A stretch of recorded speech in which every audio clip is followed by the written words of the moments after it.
Mark Andreessen is a pioneer of a software category that is in use by more than 1 billion people. What is that category? Browser. How many of you started with the Netscape browser? Learned to love it? Ow! And those of you who didn't, it was a beautiful, beautiful thing that Mark created. In addition, he's one of the very rare individuals who've actually created 2 billion-dollar companies in terms of market cap. Now, Sarah Lacy has written a book called Once You're Lucky, Twice You're Good that goes into a little bit of the story of Mark and a few other people who've done this. If you're curious about it, you can read about it there. But another little-known fact is that this is Mark's second visit to ETL. On April 7th of 2000, Mark Andreessen was here. Well, actually, he was in Terman. And he was happy to be reminded of that. He may or may not go into why that is important to him in terms of family matters at home. But Mark, we're thrilled that you're back at Stanford, and let's give him a warm round of applause. Ow!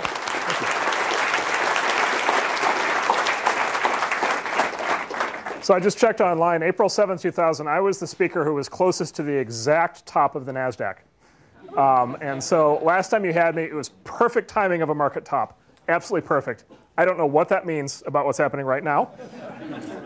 But 10 years from now, we'll look back and we'll say, aha. So anyway, I just wanted to basically, I don't have anything prepared, so I just wanted to basically launch straight into Q&A. Just as sort of background for people who might not have caught up with what I'm doing, my most recent thing is I started a new venture capital firm with several friends and colleagues last summer. Actually, we have 4 of my friends and colleagues from the firm who are here somewhere in the crowd. Over there we go, there's the contingent. And so later on, if you want to talk to any of these folks, Ronnie runs all of our partnership and networking efforts. Fred is our new analyst. This is week number 1 for Fred. And then Dave and Ellen work on our recruiting. We actually run an in-house, essentially recruiting function for our startup companies. And so they work on that. Sorry? Oh, OK, great. Got it. Yep. And so we would be delighted, and obviously I'd be delighted to talk to folks afterwards, but we'd be delighted to talk to you. So we started a venture capital firm last summer. Actually, another story of timing.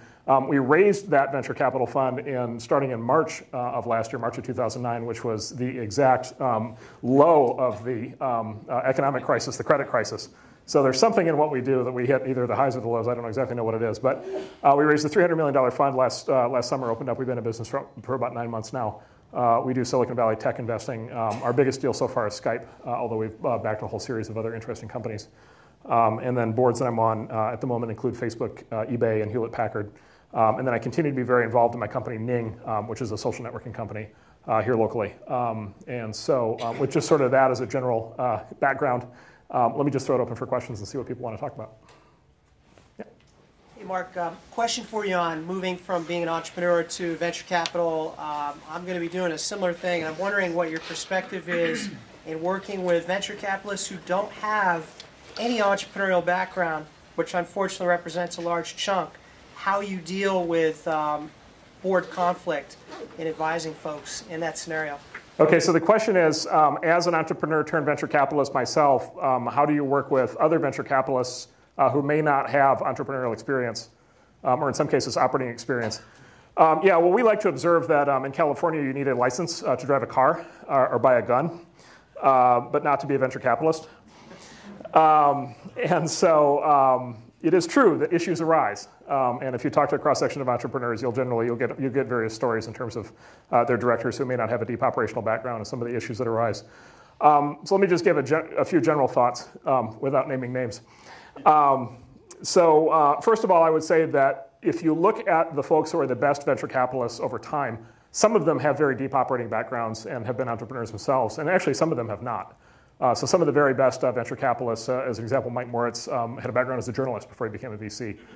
John Doerr had a background, had worked in engineering and sales at Intel, at Monsanto before that, actually, when Monsanto had a chip business back in the early 80s. And so he had experience in business, but had not himself started a company. Actually, interestingly, Tom Perkins had one of the original co-founders of Kleiner Perkins, but John had not. And then in contrast, of course, Vinod Khosla had been himself a very successful entrepreneur, as another example, and then Don Valentine, another great VC, had been a very experienced operator in the chip business. So you get this very interesting cross section of sort of success cases. And so one of the things I try to do is not kind of say up front, I don't think there's necessarily a predictor that just because somebody has an operating background or has been an entrepreneur that they're going to be a good VC, or conversely that if you don't, you're not going to be a good VC. That said, part of the reason we became venture capitalists, my business partner Ben Horowitz and I became venture capitalists after starting and running companies ourselves, was because we think it can be quite helpful and additive to a startup when their investors and board members have actually done it before and have actually been through the experiences. And of course, we go on to say that this is completely irrelevant in the case where your company just instantaneously succeeds and everything is up and to the right and everything is glorious. Then anybody can be a good board member. It's when the times get tough and things get difficult. It helps a lot to have been through a layoff or a restructuring or a forced sale or a recap, all the other things that you restart and all the other things you end up going through as an entrepreneur. And so, I do think that's helpful and important. The characteristic of the venture capital industry right now is that, we're on the sort of fourth or fifth generation of VCs in some of the older firms. And so there are certainly plenty of VCs who have finance backgrounds as contrasted to operating backgrounds or as contrasted to entrepreneurial backgrounds. And so I think there's a real opportunity for, sort of talking my own book, as I say on Wall Street, I think there's a real opportunity for VCs who have an operating and entrepreneurial background to add a lot of value in these companies. And so we spend time basically, when we go into a situation with the other investors who are already in, trying to understand, do they have that background? If not, how are they, when they get into the thing? So I think it's helpful. The flip side of it, I would say though, the danger, and we got a talking to from all of our friends in venture capital before we became VCs, and they were very rigorous with us on this point, so I think I'll repeat it, is the danger of an operator who becomes a VC is that he continues to want to be an operator, and so then he tries to operate the companies that he's in from the board, and of course that's lethal. Like that's just a prescription for disaster. And so the best professional investors we've found over the years are very good at understanding what's going on, and they're very good at helping, but they have a remove from the day-to-day operations because the minute they don't and the minute they get too hands-on, things start to go seriously wrong. It really is impossible to run these companies from the board. And so we as VCs are going to try to live up to that. Yes, sir? The app market is somewhat hot. I think it's kind of urgent. They have a $100 billion fund dedicated to iPhone apps. Do you think the single apps are interesting to invest in, Android apps or iPhone apps, or would you only consider whole platforms on the mobile platforms? Okay. So the question is on sort of the hotness right now of the application market, especially on platforms like iPhone and Android. And there's a tremendous amount of investment going into companies building applications on these new platforms like iPhone and Android.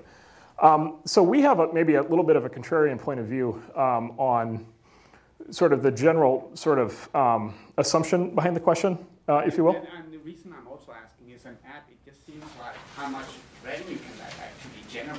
Right. It seems like there's some limits there. So the question is, how much revenue can an app actually generate? So our answer on this kind of thing is always, it depends, which is my favorite answer of all time. I can always start an answer that depends and then talk for half an hour. People think I've said something. So it really depends. So it's a little bit like the early days. To us, it looks a little bit like the early days of the PC industry, where in the early days of the PC industry, you would open up a magazine like PC Magazine, and there would be ads for thousands and thousands of different software applications, doing all kinds of different things, games and learning tools and typing instructors and file your recipes and all this stuff. Most of the companies that produce those applications are long gone because those weren't significant categories. You couldn't build a real business around them. On the other hand, you had companies like Microsoft and Lotus and Adobe and others that were building applications like Photoshop or Lotus 123 or Microsoft Word that turned into empires. So I really think on this kind of thing, the answer is it depends. And so in a nutshell, we wouldn't invest in an app company because it's an app company, but we also wouldn't avoid it because it's an app company. We would look very carefully at the specific thing of what it does. And by the way, let me generalize out and say that's the same answer I give to almost any question involving a particular category. So people say, well, location-based services are really hot. What are you doing there? Or people say e-commerce is hot again, like with all these new group buying services. What are you going to invest there? And our answer is we are going to do absolutely nothing in the category. Because the worst thing you can do is go into a category and just try to find something to invest in. Because if the good ones are already taken, then you invest in the bad one, you lose all your money. It's a bad formula. And there are VCs who do that. and we don't recommend it. So on the other hand, if we get the opportunity to invest in a very special company with a special founding team and product idea and market position and strategy, then we'll do that in almost any category. In fact, one of our favorite things to do is actually invest in categories that other people believe to be dead. And so, for example, we're very excited about investing in enterprise software. And people say, well, that's ridiculous, enterprise software is dead. You know that nobody can do that anymore. And it turns out between 2002 and 2008, the sort of most recent period where these things are measured, the top performing sector in all of venture capital was enterprise software, precisely because everybody thought it was dead. And so the companies that got funded had practically no competition. And the people who made the investments actually could invest very cheap because very few people wanted to fund those companies. So we're absolutely delighted to go into sectors that are the people view as dead, and we're also happy to go into sectors that are brand new as long as there's a specific company with something magical happening. Yes? I'm just curious from your own experience, what sort of criterion you used when you decided to actually start a business? I'm guessing you had a lot of ideas. If you're someone who has different ideas, and what criterion would you use to say, okay, this I'm going to pursue, as opposed to this I'm not going to pursue? Well, so the general criteria for a successful high-tech startup, in my view, you see different sort of rules of thumb from different people, but the three big things you always come back to are, is there a big market? And by the way, that comes in two parts. Is there a big existing market that you think you can go after and sort of displace incumbents, or do you believe there will be a new market that will be big? So big market. Is there a fundamental technology or economic change that causes you to basically justify having a new company? And that's really important. So, and the way I always think about that is there a 10x change happening in the technology landscape? Is something 10x faster or 10x cheaper or 10x better? And if it's not 10x, we view as both VCs and entrepreneurs, we really have to ask ourselves, like, is it really worth doing? Because it's really hard. I mean, it's really hard to start new companies. Telling my macro theory, new companies generally shouldn't exist. Existing companies are usually pretty good at what they do. And so for a new company to exist, it not only has to go into business and bring a product to market, but it has to bring a product to market that's so much better than what already exists that it punches through the sort of status quo. Most customers in most markets are pretty happy buying from the current suppliers, and so there has to be a real kind of edge on the thing. And we look for that in either a technology change, usually a technology change or an economic change, which are often the same thing. And then the third is team. Is the team outstanding? And if you think about this as an entrepreneur, it becomes a question of the founding team. Some companies are solo founders and they can work, but generally, most of us, like myself, who are human beings or mortal, you want to have a founding team of complementary skill sets, and so you want to have at least one super strong technologist, quite possibly more than one. Some of the best startups are actually more than one founding technologist, and then it often helps to have somebody who's like a product or who's a market or sales person or has a sort of really good understanding of business on the team. Certainly helps a lot. And so we sort of look at market, product, and team. And the reality is you need all three. I would say, interestingly, if you're going to compromise as an investor, if we're going to compromise on one of those, it would actually be the product. And the reason I say that is because a great market is a lot easier to make up for with iterative product execution than a poor market. Because the problem with a poor market, a small market, is even if you do a great job on the product, there just aren't that many customers. It's hard to ever get big. People get demoralized. So we definitely focus a lot on the size of the market and then also the team. And we actually evaluate the team in a startup based on its ability to get into a big market with a good product. And so one of the things we look for early on as VCs is we don't need the team that's going to run the company when it's 500 people and 100 million in revenue. Like, that's irrelevant. We need the people who can get the product to market in a big market, and if they're wrong, keep adjusting to get into the right market. So that's the general template, and that's how we always thought about it as entrepreneurs. There is, however, one other thing we look at that I think is really fundamental and important, and it took a while to figure this one out, and I think it's really interesting. So we sort of categorize, so given all that, then you look at companies and you say, okay, here's a high quality set of companies, and then we divide them sort of into two buckets. And we basically say there are products that become companies, and then there are companies that come up with a product. And one of the interesting things you see over the years is that many of the most successful technology franchises were products first, way before they ever became companies. And so just in my own experience, Netscape was based on a research project at University of Illinois that we had worked on for 3 years prior. And in fact, the team had come together at Illinois before we started Netscape. Microsoft, Bill Gates, and Paul Allen were like deep into PCs early on before they even thought there was a software business. Apple, Jobs and Wozniak built the first Apple sort of as hobbyists. More recently, Mark Zuckerberg had Facebook running out of his dorm room, way before he ever thought of starting a company. And then my other favorite example is Twitter. Twitter was a side project at a company called Odeo, and Odeo wasn't working.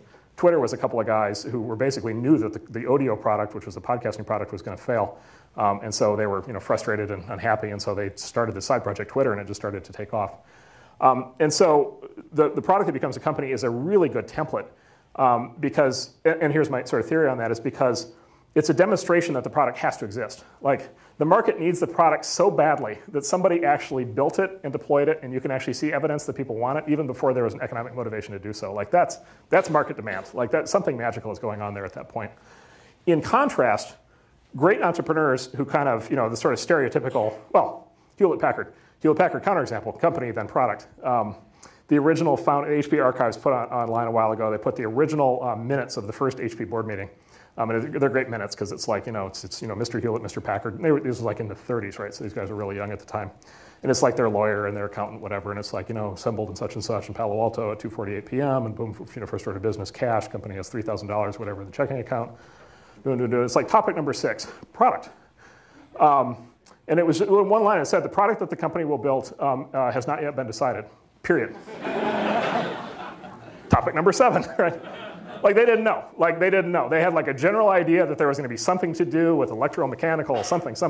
I mean, this is before the computer, literally before the computer when they started this thing, right? So they didn't know what it was going to be. And they came up with many good ideas later, but they didn't know. So that's a success case of company first, then product. But we see a lot of failure cases, which is smart entrepreneurs sitting around saying, I really want to start a company, and now let's go try to figure out something interesting and good to do. And it's very easy in that process, we've found, to kind of fool yourself into believing that there's a market and that there's a need. Because you want to find something. You have a very strong motivation, internal motivation to come out with an answer. It's very hard to go through that process for 3 months and then say, you know what, we can't come up with any good ideas. Let's just go back to our day jobs. It's a big company of your choice. There's a very strong motivation to kind of fool yourself. And so we're always a little bit leery of those. And in fact, if you track those kind of through fundraising, like, those are often the ones that aren't actually ever able to raise money. Because the VCs can kind of, VCs are good at this kind of thing. They can kind of smell that kind of thing coming. So moral of the story is it has to be a really good idea. That often will be an idea that is pre-existing at the time you decide to start a company. And if it isn't, be really careful, because you're kind of, you're walking on sharp rocks at that point with a high risk of falling, off the cliff into the ocean. It's a particularly dangerous scenario to be very aware of. Yeah. Hi. Yeah, you mentioned on the Charlie Rose show once about the New York Times that they should turn off all the printing presses and go immediately to digital. And I know you've also made some investments recently in media companies like TPM. So I'm just wondering how you see that landscape and what you think for there. Yeah. So good question. Okay. So I was a while back. I was on the Charlie Rose show, and I talked about how, in my opinion, newspapers, it's easy to have opinions about other people's businesses, and they love it when you do, by the way.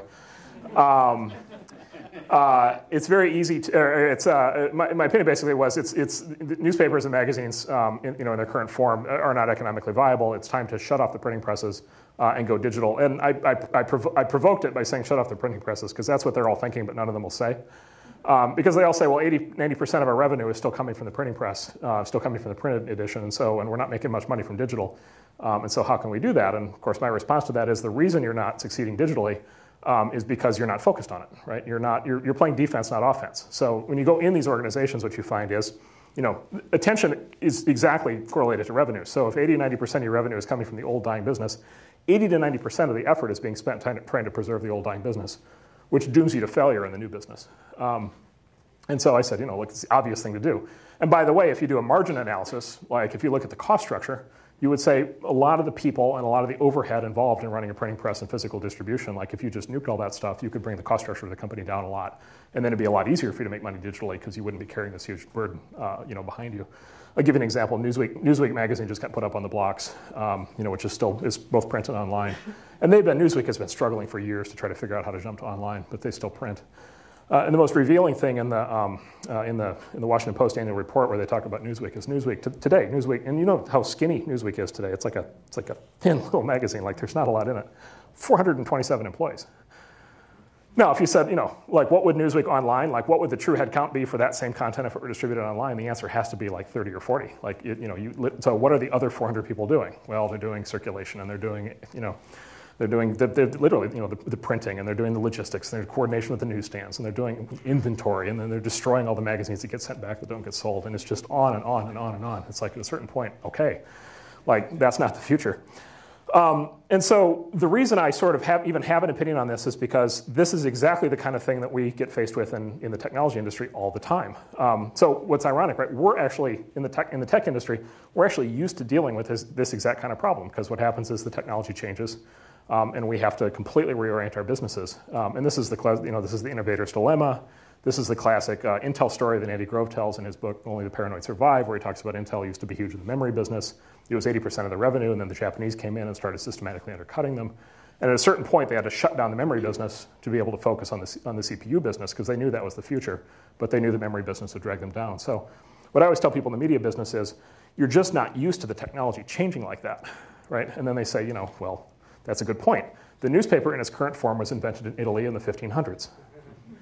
And I'm like, okay, if I was in an industry where the current business, literally the current form of the business had been invented 500 years ago and had not changed, you can see why that would be difficult to deal with. But in my view, leaders of a business, and this is true of every business I've been involved in and every business I'm invested in, and it's like top of mind for every time I work with any business is, if there are a set of disruptive changes coming, it's incredibly important to go on offense. It's incredibly important to get set up to be able to compete vigorously. And then this is why, putting my money where my mouth is, this is why I've invested in Talking Points Memo, and I've invested in Business Insider, which is Henry Blodgett's operation out of New York. They run a whole bunch of sites, including Silicon Alley Insider. And there's a whole bunch of these. TechCrunch locally here is another one. The new media businesses are structured properly for the future. And so you go to Talking Points Memo, and it's not a huge company yet, but right, it's also like 30 people, not 427. And it's hiring and not firing. And it's 100% digital, and there's no time and effort, worrying about trying to, charge for content or trying to, trying to preserve the print base. And every ounce of effort is going into growth and expansion in the model that makes sense for the future. And it's just a completely different kind of energy. And I think what's going to happen is I think there's going to be a whole new generation of companies that are just going to take over these things market by market, unless more radical change happens fairly quickly. Yeah.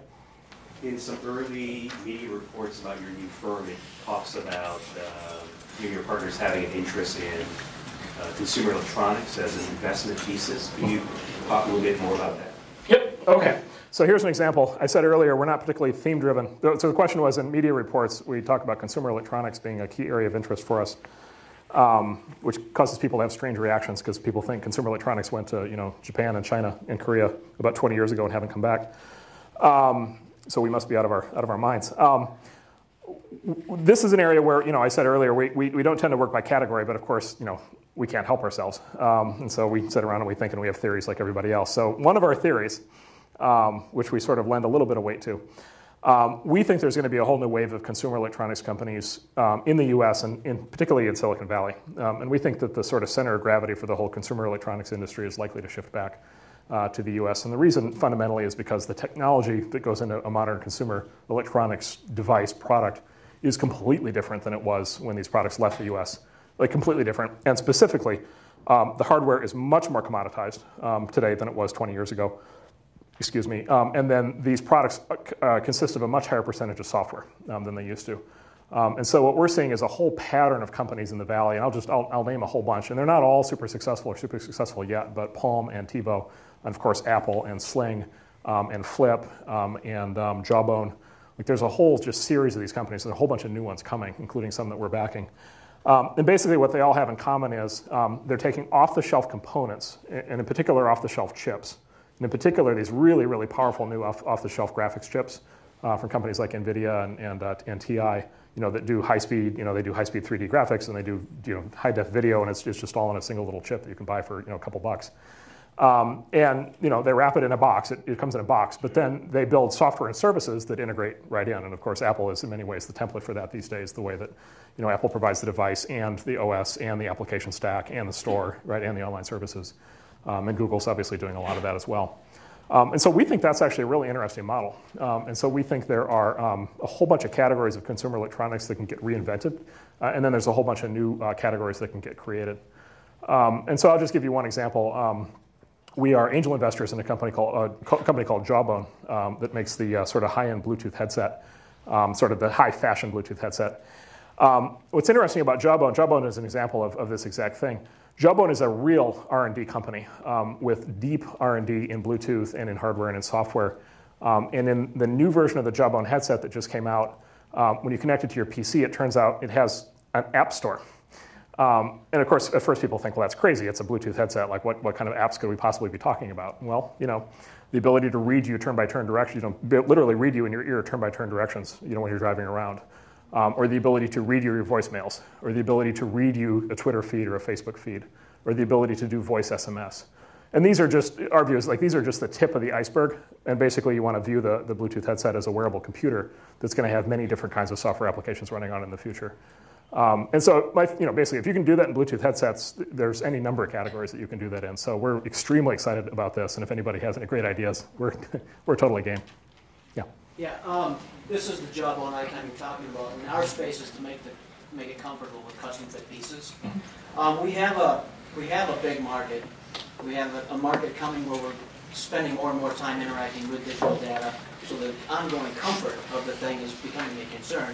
And we feel like we have found the solution. We think we've got 10 times, 100 times, 100x, if you will. But what we don't have is the team.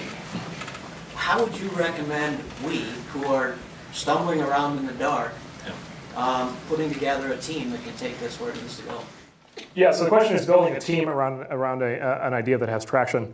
It is probably recruiting, actually probably the two hardest parts of running these companies. Number one is recruiting, and number two is talking people out of quitting. And by the way, at first recruiting seems like the hard part, and then later you realize talking people out of quitting is the hard part. And by the way, if you ever go through this and you find yourself talking people out of quitting all the time, it's completely normal. You can't believe how often it happens at successful companies. It's like every day. So I would say the general answer, I don't have any magical answers. The basic answer is brute force. It's going to be kissing a lot of frogs. It's going to be talking to an enormous number of people, a tremendous amount of networking. In some cases, investors and advisors can be very helpful. And so one of the things we always tell early stage companies to do, like for example, raising angel rounds of financing, is it's a good idea to actually bring in a whole bunch of angels and syndicate the deal, because a lot of the angels are actually really good at recruiting and networking. That's something we try hard to help with. And then, of course, later on, there are some very good local executive search firms and talent and recruiting firms that are helpful. But I mean, I'll tell you, it is hard. It's hard for everybody. There's no real easy answer. Yes? What thoughts went through your mind when Netscape began to lose popularity, and how did you recover from it when it ultimately became sort of a failure in the eyes of consumers? Sure. So, we did two things. We did two radical shifts. One is we took the browser to free. The question was, as Netscape started to come under pressure, and started to have issues, particularly with browser market share in the late 90s. We executed two shifts. Now, one of the things about a story like Netscape is you don't often actually read the whole story, because there's a set of popular perceptions. When companies actually become too popular in consumer consciousness, it's hard to actually track what they do as businesses, because narratives get set. But we did two things. One is we took the browser to free, and then we ultimately released it as Firefox. And so everybody who loads up Firefox today, and it's huge numbers today, is basically using the Netscape browser, essentially version 10 or something like that, version 12. If you look at the lineage. And then the other thing we did was we put a massive investment, did a massive turn focusing on actually two things, software for businesses and then our website. And so actually, interestingly, Netscape grew revenue all the way through its existence as a public company, was profitable for virtually the entire existence, and then of course ultimately sold for a lot of money to basically a combination of AOL and Sun. But that's sort of one of the case studies that I draw on. I mean, in my own business, so in Netscape, we did this sort of massive shift from browsers to server software and website services. And we're talking like at the time, $600 million in revenue, which adjusted for inflation is close to $1 billion today. So very, very big software business behind that. And then the other shift, my second company, went through a huge shift.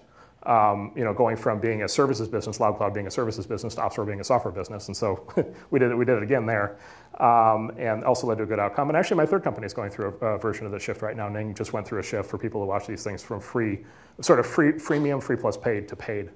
And so my experience with these things is most of these companies, just my experience generally, is most of these companies go through that kind of shift at some point. I'll give you another example. Intel, I talked about before. Intel made the shift from microprocessors from memory chips to microprocessors, which was hugely traumatic back in the 80s. Microsoft, before that, actually early in its life, made a fundamental dramatic shift that they were forced to, basically, at the risk of not being a viable company.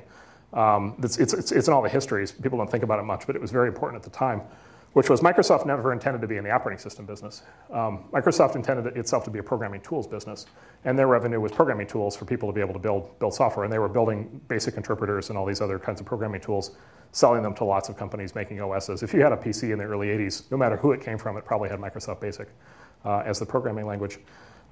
They had this amazing deal in hand to license their programming tools to IBM. But IBM was unable to get a good operating system for a variety of reasons. And so famously, they tried to get the dominant PC operating system at the time was called CP/M from a company called Digital Research. Famously, the CEO of Digital Research was out flying his small private plane that day, couldn't be bothered to meet with IBM. Sent in his wife, who was an attorney, who was very hard-nosed on the topic of NDAs, completely alienated the IBM team. They got up, walked out, drove back up to Seattle, and they told Gates, the deal to license Microsoft BASIC is off unless you can come up with an operating system. And so Gates, to his credit, said, well, I think I can probably figure that out. He went and we literally went down the street, bought the rights to an OS that a guy down the street had built for $50,000, and that's DOS. Actually, that's part one of the story.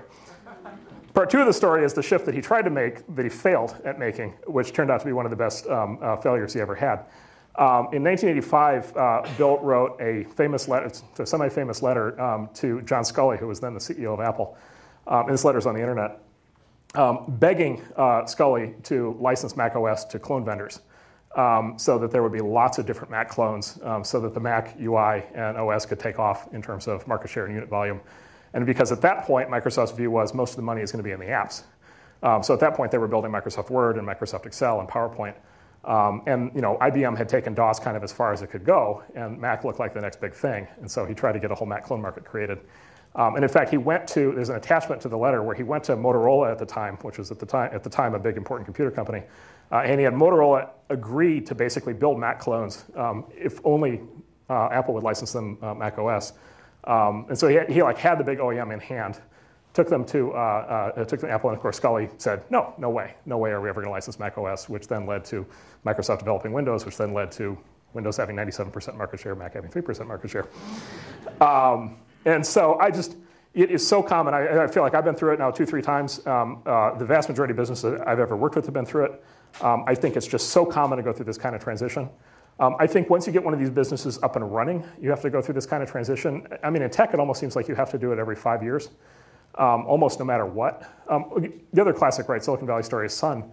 Sun hit its stride in the 80s when it started building Unix workstations. And then they went through a massive structural transition in the early 90s to building servers that almost killed the company. It was incredibly intense. And then, of course, years later, there was another fundamental structural change that they went through to try to adapt to Linux and Intel servers in the early 2000s. And of course, that ultimately led to, Sun later on being sold to Oracle. That one didn't go as well. But that's, again, a common story. And so my opinion is sort of a key skill set of actually running these companies or working with these companies is being able to make that kind of transition. And it is never fun, no matter when you go through it. But it's a necessary thing. And so I draw on my own experience, having done that a lot. Yeah. When you're doing a startup, I was wondering if you know any startups that are using the new cloud providers, and is that a viable way to keep costs down when you're doing a brand new startup? And then I was also wondering about for kind of the new trend with user-generated content and social networking sites. Right now, a lot of those sites get a good portion of their money from ad revenue, and I'm wondering if you ever see a point where that ad revenue can start being shared with the people generating the content, and would that ever be viable? Yeah. Okay, so 2 questions. So I remember both questions. So startups. First question was on startups using cloud services. Let me take that one first. So virtually explain what I mean by the question. Virtually all, it's been very striking, virtually all of the startups that we see that are building some kind of internet service, whether it's a web service or a mobile application, or even consumer electronics. We've seen startups recently that are building, for example, different kinds of fitness devices, this new consumer electronics model, and it's got an online service component to it. So there's a website that aggregates all the data. Virtually all of these companies are building on cloud services. So virtually all of them are building, and in particular today, interestingly, most of them are building on AWS. AWS is 96% or something, and then Rackspace is in there, and then every once in a while you'll see somebody who's on, I don't think we've seen anybody on Google. Google has a thing called App Engine. I don't think we've seen anybody building on that yet, and we haven't seen anybody yet building on Microsoft's new thing. So Amazon right now is just doing a great job in that market. And this is another sort of factor that's changing the economics of these businesses a lot.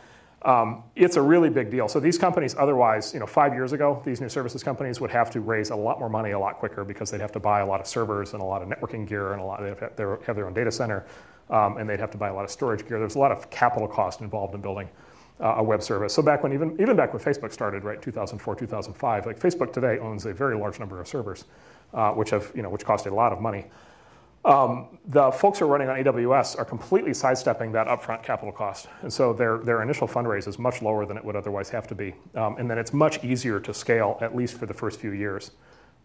There's a question of whether ultimately you'll have to jump onto your own servers if you get big enough, whether AWS or one of these cloud services can scale to the really huge services. But a very large number of entrepreneurs are making that bet. And furthermore, a lot of entrepreneurs that are running older internet businesses that had to do all their own backend, that didn't have AWS available at the time, a lot of them will now tell you, if I were to do it over again, I would definitely not do it the way we did it. I would definitely do it all in the cloud. And so that's that's just been a huge change and absolutely fundamental. And again, this is why I get so excited about a lot of these. That's why I pair actually technology and economics when I talk about the kinds of changes that take place. And so to me, the way I think about it is what I mentioned with consumer electronics, where you have these chips now for a couple bucks that you can buy that do 3D graphics that you can embed in anywhere. What those chips can do 10 years ago would have cost you thousands of dollars. And so there's just all of a sudden a whole new categories of products can get built. And so the cloud services to me are the exact same thing. We can now afford as an industry to experiment on a much broader range of software and services because we can develop them so much more cheaply than we used to be able to. So there's that. And then the other question, user-generated content. So the question was, you see all these user-generated content companies, famously YouTube and blogging platforms and so forth, and they all seem to, Twitter most recently, and they all seem to have the characteristic that the company that runs them ends up making a lot of money on advertising, and the people who actually create all the content don't. And so wouldn't it be a good idea to basically share the revenue out with the users? Almost every attempt I'm aware of to try that has failed. And so in practice, and there have been a whole bunch of attempts for 10 years, and I bet you have never even heard of any of them because they failed so spectacularly that they just vaporized. The successful user-generated content applications and sites tend to harness people's passions much more than they tend to harness people's greed. And so just in practice, the sites and services that are super geared towards how people think and how they want to live and how they want to act, independently of how they make money, but to give people a platform for expression or a platform for communication that's really good and fun and empowering and wonderful to be on. Those are the ones that tend to win in terms of user behavior, and the ones that try to split revenue generally never get anywhere. And this is a lot of economists look at this. A lot of free market economists, University of Chicago economists look at this and say, well, this can't be true because everybody knows that humans are purely economically motivated and only want to make money and never want to do anything for fun.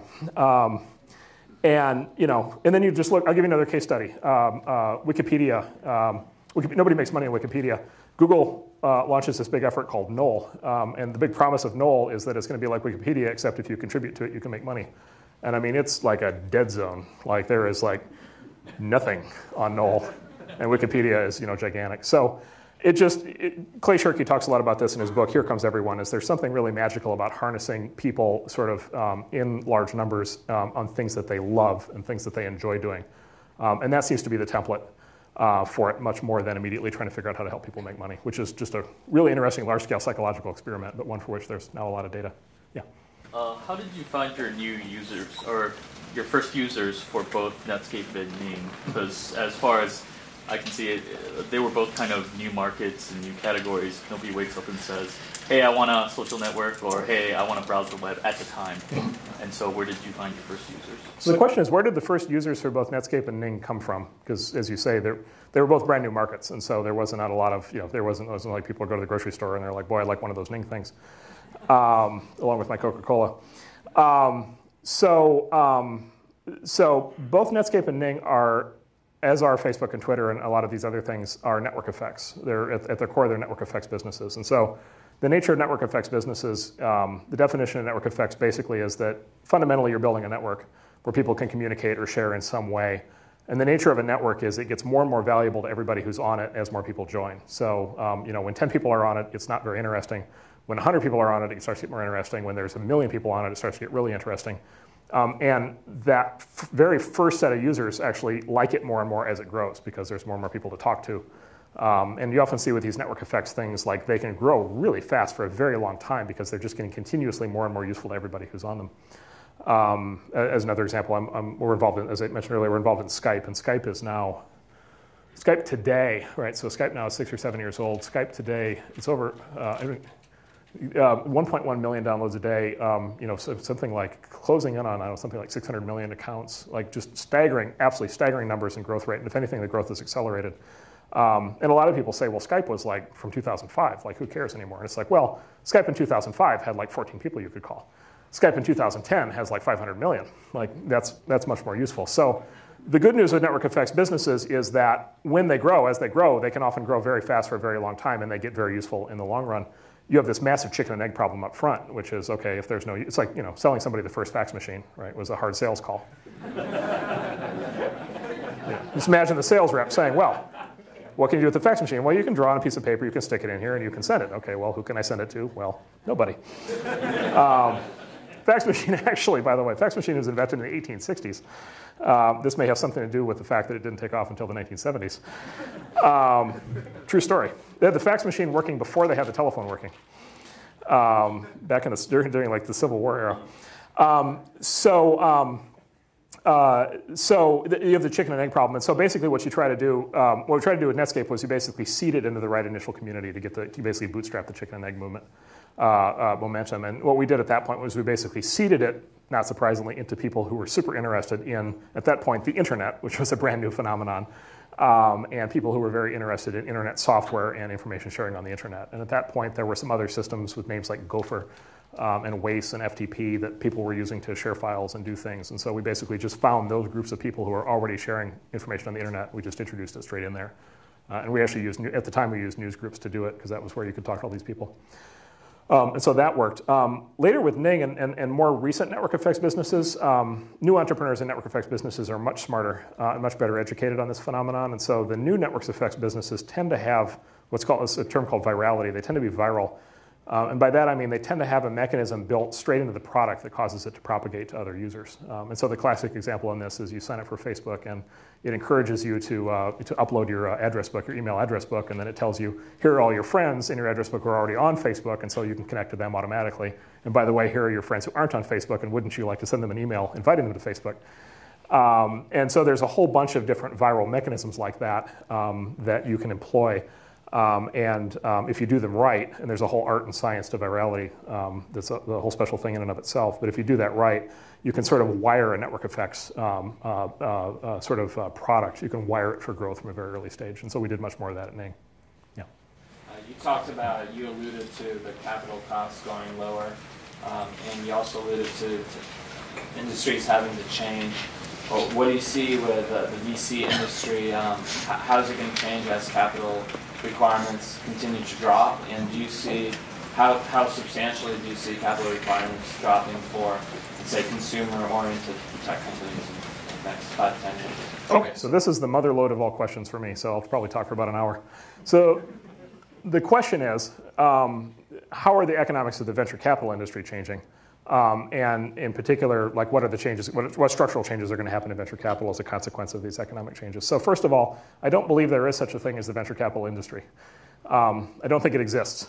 I think you've got a set of firms, you've got 20, 30, 40 boutique venture capital firms that do really well over time, and then you've got about 660 firms that will generally very much break your heart as an investor if you invest in them.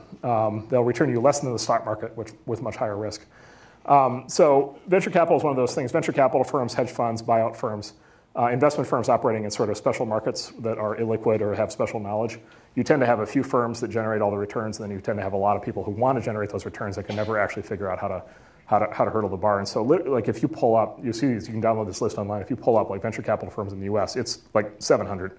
And you can read through that for like 3 hours. And like you won't recognize the vast majority of the names on that list. And how they get funded, I don't have the first clue. Like, it's the same thing with hedge funds. There's like 8,000 hedge funds. Like, it's just like, you don't even know who these people are.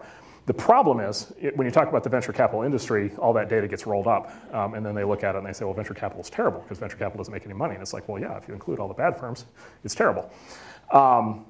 So there's really it's this really striking thing where and entrepreneur, what's interesting is entrepreneurs know this. And it's not like there's a shortage. There's a bunch of good firms, but like entrepreneurs are well aware that there's a set of firms that know what they're doing and there's a set of firms that really don't. And so there's a whole adverse selection thing that kicks in. So there's two ways of asking the question. One is what's going to happen to venture capital broadly.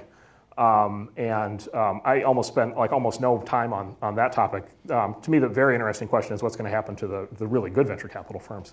And I think there's a whole variety of things that are happening there. So one is there's this whole tier of sort of angel or seed funding. Because it's so much cheaper to start these companies, there's a whole tier of angel or seed funding that has now appeared and is becoming sort of very professionalized. And in fact, a lot of the best angel investors are now actually raising funds. And so, for example, my colleague Ronnie's father, Ron Conway, is one of the really well-known Silicon Valley VCs. He's just raised, or angel investors, and he's just raised a new fund to even ramp up his activity. And that's very exciting because the best angels are really good, and if anything, the best angels are at least as good or better than the good VCs in a lot of cases. So on the very early stage, that's very exciting. On the one hand. On the other hand, there's this equally interesting phenomenon that's happening in later rounds. And the classic case study there is this Russian firm called DST that has become a major investor in both in companies like Facebook and Zynga, and most recently Groupon. And so you may have noticed in the last 10 years, since my last appearance here on April 7th, 2000, there are very few IPOs. And so you've got companies like Facebook and Zynga and Groupon that are getting very successful financially and getting very large, and they're not going public nearly as early as they used to.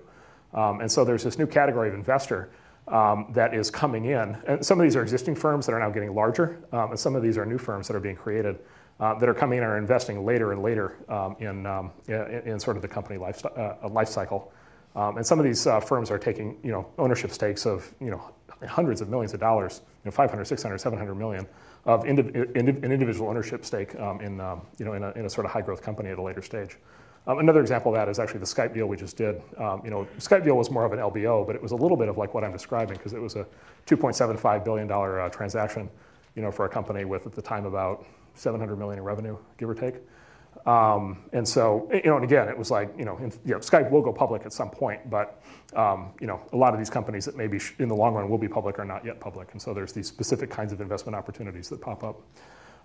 And so I think that stuff's really exciting. And I think it maps up well to how these companies are getting built, which is, and you'll hear people overgeneralize. You'll hear people say, well, companies cost less to get started, and so therefore they'll just raise less money than companies used to. And I don't think that's true. I think they raise less money at first, and then I think they raise more money as they grow because the markets are larger. And if you really want to build a company to go into a huge global market, ultimately you're probably going to have to raise a lot of money because you're going to need to expand to be able to go reach the market. So all the sort of tension and activity I see around people rethinking their models has to do with some combination of either going much smaller or going much larger. Yeah. When Facebook started, there was a lot of competition. How did it emerge the winner? Oh, question. How did Facebook, when Facebook got started, there was a lot of competition. How did it emerge the winner? So when Facebook got started, it's actually even more dramatic than that. When Facebook got started, social networking had been declared dead and buried. So Friendster had failed. And so Friendster, for this company Friendster, hopefully people in the audience are not so young that you don't remember Friendster, although time flies. So Friendster appeared in like 01, 02, 03, and was a Silicon Valley startup, very great entrepreneur named Jonathan Abrams. And Friendster was sort of the first big social networking service that took off, and it grew at a sort of a vertical takeoff rate. And then a bunch of things went wrong, and it had huge issues and lost most of its users.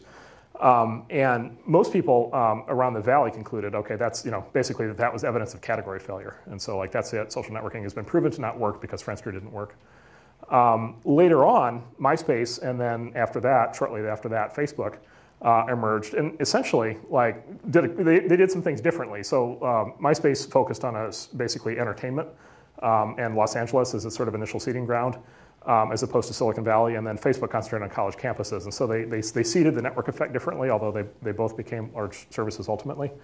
They took a different approach to basically get to market. But in my opinion, that's all sort of the beginning of the story. The real story has been Facebook in the last 5 years. Facebook has become one of the great Silicon Valley technology companies. And so when you look inside Facebook at what the company actually is, it's a technology machine. It is a development machine with world-class software capabilities that are easily equivalent to what you would find at Microsoft or at Oracle or at any great historical software company. It's a really, really top-notch software company. And it's like Google in that way. It's the same thing, right? When you go inside Google, it's a world-class software company. And what we've seen in search engines is it's a huge asset. It's been a huge asset for Google to be world-class at R&D. It's been the cornerstone of why they succeeded. I think the same thing is true for Facebook. They've become world-class at R&D. Phenomenal software engineering. A lot of Facebook's competitors in the last few years have not been as good at software engineering, and MySpace in particular had the potential to become that good, but they got bought by News Corp, and there was a whole series of management changes there that sort of prevented them from developing into the company they could have been. And so, at this point, Facebook is an absolutely phenomenal engineering company. And to me, one of the reasons I'm so excited about our business is because I think Google and Facebook are great examples, among many others, but are great examples of how the Valley is very bad at many things, but the Valley is very good at creating new technology companies. And in a lot of markets, in a lot of big important markets, the quality of the technology and the products really matters. And I think both of those companies are case studies of that. Yeah, so going on the team building question that was asked earlier, you talked about networking in order to attract people to apply to your company. But when you're a 3-person startup with no revenue, just an exciting vision, how do you convince your top choices once you've identified them to actually join your venture instead of going to Microsoft or Google? Yep. So stock options, which they'll tell you, those aren't worth anything. And then a friend of mine likes to say, the other part of it is vision, and he says the difference between a vision and a hallucination is that other people can see the vision. And I think that's actually the core answer to the question. So the best entrepreneurs are really good at selling people on their company precisely because they can explain the way the world is going to look in a way that is so compelling. This is the famous Steve Jobs. If you talk about Steve Jobs has what he calls the reality distortion field. So if you get within 10 feet of Steve Jobs, whatever he says in the next 20 minutes, you're going to walk out of there believing. Or whatever he says. He could say, the sky is purple, and you'd be like, yep, that makes total sense. And 4 hours later over dinner, as you're explaining it to your wife, your husband, and you're like, well, I don't really know what he meant by that, but it was really, really compelling at the time. The best entrepreneurs all tend to have that in common. They tend to be really good at that. They tend to be really, it's essentially sales, selling to employees. And so it's incredibly, it's an incredibly valuable skill to be able to do that plus stock options. The other thing I've found with hiring over the years is that while it's incredibly frustrating, part of the frustration is actually a good thing. Because the frustration, right, is you try to talk somebody into joining, they don't come, and you're like, damn it, I wasted a lot of time. But hiring is also a selection process, and it's a self-selection process on the part of the candidate, right? And so of all the people you interview, if you hired them all, it would turn out that a good 2/3 or 3/4 of them you probably shouldn't have hired anyway. And what you can do in the hiring process, what the best companies do is they provide a very stark idea of what their company is and what it isn't. So we are a company where people are expected to work 18-hour days, and if you don't like that, don't come here. Or we are a company where people are expected to go home at 5 o'clock every day, and if you think that would be frustrating, don't do it. Or whatever it is. Or we have dogs in the office, or we have a company we've invested in where the whole company does yoga together. And so if you like yoga, this is the company for you. If you don't like yoga, don't go there. You're going to be asked to put your feet in positions that you're just going to be completely uncomfortable with. Literally, yoga every day. Company's called Asana, which of course means a yoga pose. I learned. So a very, very, very stark idea is very good because it's polarizing. And I think the best companies tend to be polarizing. And so if in your hiring process you're turning people off as often as you're turning them on, because it's just you're making it, they're sort of deciding, well, this is clearly not the right fit for me. I think that's a good thing. And actually, by the way, the same thing applies later on to product development and sales. We much prefer companies that have polarizing products. We love companies products where some people hear about it and they're like, that's awful. I would hate that. I'll give you an example. At Foursquare, we were recently in the bidding we dropped out, but we were in the bidding for Foursquare. And you describe Foursquare to 20 people. So Foursquare is a location-based service where you can check in and you can see where all your friends are and they can see where you are. You describe that to 20 people, 16 of them are like, that is the scariest, stupidest thing I've ever heard. Why would there's actually a website called pleaserobme.com. And they use the Foursquare API, and they basically give you a running list of the names and addresses of people who have announced that they're not at home. So this just freaks people out. Well, we love it. because 16 people out of 20 might hate it, but the 4 people who love it just absolutely love it, and they pride themselves on like being on Foursquare all the time and logging in all the time. So we would much rather back a company that has that kind of polarizing vision. My other favorite one recently that we're not in, but I love is Blippy. And so Blippy is the one where all of your purchases are online, right? You just plug in your credit card, and all of a sudden everything you buy is listed online for your friends to see. And again, most people, I see eyebrows going up. Most people are like, oh my God, I buy stuff that I wouldn't want anybody to see. I wonder what that is. You can maybe later on everybody can volunteer one thing they bought that they don't want anybody to know about. But Blippy's already has a core community of people who just think this is the best idea ever. And so another great example, there's this whole phenomenon of people, there's this like health and fitness bloggers who are like fantastic because they're like documenting in extensive detail, like all of their all the stuff they're eating, all the stuff they're not eating, all the weight they're losing, all their bodily functions. Like you can learn stuff about people that where I grew up, like you didn't talk about.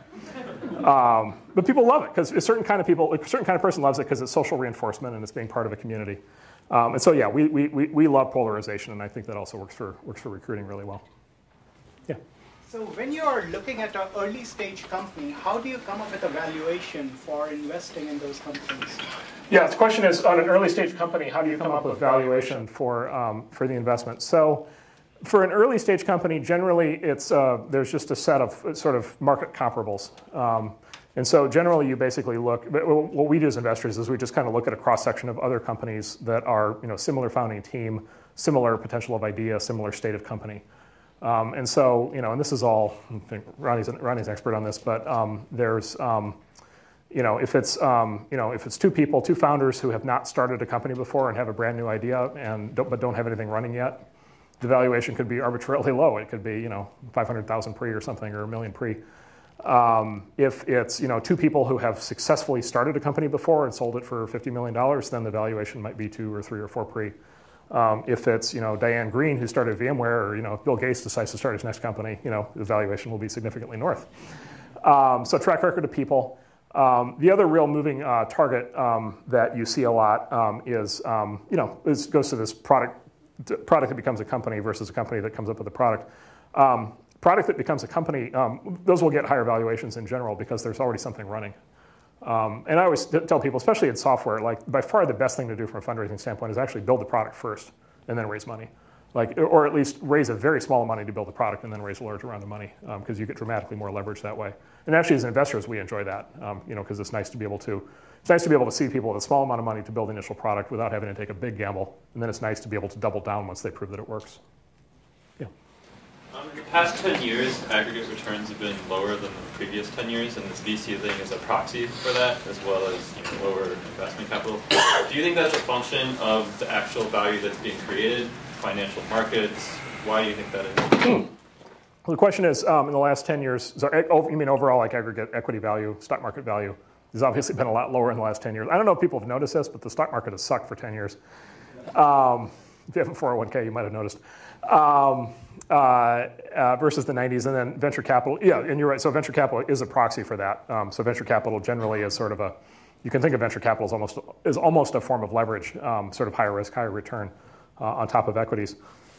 I mean, I'm not an economist, but my diagnosis is that the stock market is manic depressive, and there are periods in the 90s where everybody is all excited, and there are people times in the 2000s where everybody's all depressed about everything. But I think that's also true. So in tech, I'll give you the answer first, then explain. So as far as I can tell, new technologies follow a shockingly straight sort of linear line.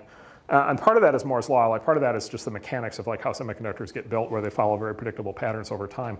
But also software advances. Software advances just keep coming. Every year there are more better software tools and better software infrastructure and better programming techniques, and programmers keep getting smarter and more productive. Bandwidth keeps getting cheaper. There's a huge amount of progress. And in fact, from 2000 to 2005 was a time of fantastic technology progress. The prices on all kinds of things dropped tremendously.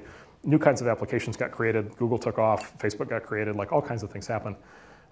So as far as I can tell, there is a very large disconnect between what's actually happening in the technology and then whatever's happening especially in terms of the public stock market. And then the private markets sort of, echo that to a certain extent. So, my only conclusion is to be in this business, you essentially have to ignore the opinion of sort of the broad base of investors, precisely because they're going to be manic depressive. And the other thing I would say is then you say, well, what if you wanted to take that into account? What if you wanted to think about it? Well, the problem is that when people in technology think too much about what's happening in the broader markets or in the stock market, they tend to want to try to get involved when things are hot, when the stock market is hot, and they tend to want to bail out when the stock market is low. So, a very large number of people, came out of investment banking, came to Silicon Valley in 1999 because they thought they were going to make a lot of money, and in 2001 they all turned around and went back to New York and created the credit crisis. That worked out well. And so, it's almost like a buy high, sell low kind of thing. I guess my own personal point of view is just it's irrelevant. It'll even out over time, and if you're building real value in technology, it'll ultimately show up in the prices. But that could take 5 years, 10 years, 15 years. That could take a lot of time. It's one of the reasons I actually like being in the venture capital business. Venture capital is actually a very interesting asset class, like buyouts, because you have this enormous virtue of a 10-year lockup on the funds, right? So we raised money in July of 2009. We have until 2019, right? A guaranteed contractual lockup. And then we actually have the ability to extend it beyond that, right, if the stock market is low. So, I talk to friends of mine who run hedge funds or mutual funds, and, mutual funds get redeemed on a daily basis. Hedge funds get redeemed quarterly. Venture capital gets redeemed every, 13 years. It's perfect. It's outstanding. And so, our view, obviously, is we should take full advantage of that. We should be funding things that have, enormous long-term potential. And then if it takes 7 to 10 years, and if we go through a full up and down cycle and then back into an up cycle in that time, that's just fine. So that's our goal. All right. Thank you very much, Mark. Good.